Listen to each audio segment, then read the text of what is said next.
তারেক রহমান সশস্ত্র চিত্রে শপথ করিতেছি যে 2 দশক পর নিরঙ্কুশ সংখ্যাগরিষ্ঠতা নিয়ে রাষ্ট্র ক্ষমতায় ফিরছে বাংলাদেশ জাতীয়তাবাদী দল বিএনপি। সরকারের প্রধানমন্ত্রী পদের কর্তব্য 17 ফেব্রুয়ারি বিকেলে সংসদ ভবনের দক্ষিণ প্লাজায় নতুন মন্ত্রিসভার সদস্যরা শপথ গ্রহণ করেছেন। রাষ্ট্রপতি মোহাম্মদ শাহাবুদ্দিন তাদের শপথ পাঠ করান। আমি সংবিধানের বিএনপির এবারের মন্ত্রিসভায় অভিজ্ঞ প্রবীণদের পাশাপাশি তরুণ এবং উচ্চশিক্ষিত নেতৃত্বের প্রাধান্য দেওয়া হয়েছে। বিএনপির চেয়ারম্যান তারেক রহমানের নেতৃত্বে মোট 49 সদস্যের এই মন্ত্রিসভায় 25 জন পূর্ণমন্ত্রী এবং 24 জন প্রতিমন্ত্রী থাকছেন। দেশের তৃণমূল পর্যায় থেকে উন্নয়নের রূপরেখা বাস্তবায়নে মির্জা ফখরুল ইসলাম আলমগীরকে দেয়া হয়েছে স্থানীয় সরকার, পল্লী উন্নয়ন ও সমবায় মন্ত্রণালয়ের দায়িত্ব। অর্থনীতি সংস্কার ও দীর্ঘমেয়াদী অর্থনৈতিক পরিকল্পনা সাজিয়ে তুলতে অর্থ ও পরিকল্পনা মন্ত্রণালয়ের দায়িত্ব সামলাবেন আমির খসরু মাহমুদ চৌধুরী। প্রত্যক্ষ বা পরোক্ষভাবে আইন শৃঙ্খলা পরিস্থিতি নিয়ন্ত্রণ ও জননিরাপত্তা নিশ্চিতের চ্যালেঞ্জ নিয়ে স্বরাষ্ট্র মন্ত্রণালয়ের দায়িত্ব পাচ্ছেন সালাউদ্দিন আহমদ।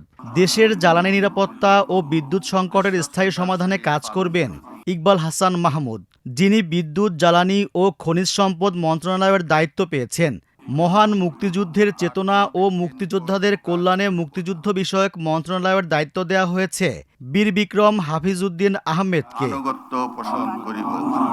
নারী ও শিশুদের অধিকার সুরক্ষা ও উন্নয়নে কাজ করবেন আবু জাফর মোহাম্মদ জাহিদ হোসেন।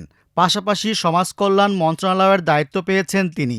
টেকনোক্র্যাট কোটায় বিশেষজ্ঞ হিসেবে মন্ত্রিসভায় যুক্ত হচ্ছেন ডক্টর খলিলুর রহমান, যার কাঁধে রয়েছে পররাষ্ট্র মন্ত্রণালয়ের মতো গুরুত্বপূর্ণ দপ্তর। পরিবেশ রক্ষা ও জলবায়ু পরিবর্তনের বৈশ্বিক চ্যালেঞ্জ মোকাবিলায় নেতৃত্ব দেবেন আব্দুল আওয়াল মিন্টু।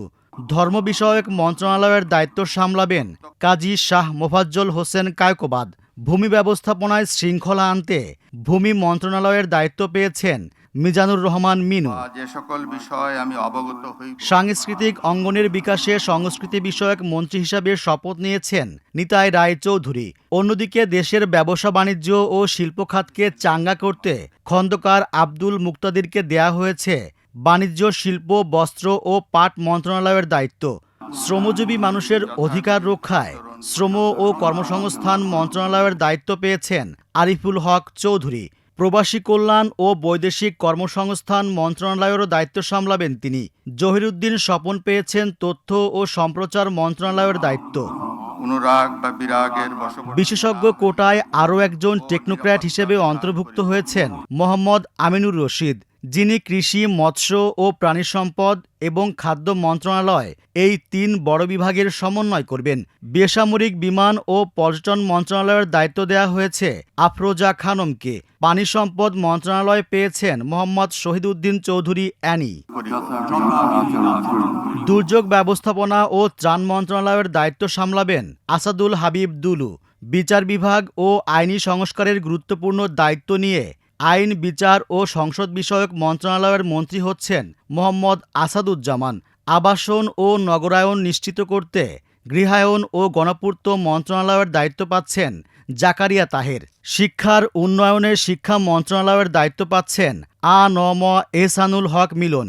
এর আগে তিনি 2001 থেকে 2006 পর্যন্ত বাংলাদেশ সরকারের শিক্ষা প্রতিমন্ত্রীর দায়িত্ব পালন করেন। পাহাড়ি জনপদের উন্নয়ন ও সম্প্রীতি রক্ষায় পার্বত্য চট্টগ্রাম বিষয়ক মন্ত্রণালয়ের দায়িত্ব দেওয়া হয়েছে দীপেন দেওয়ানকে।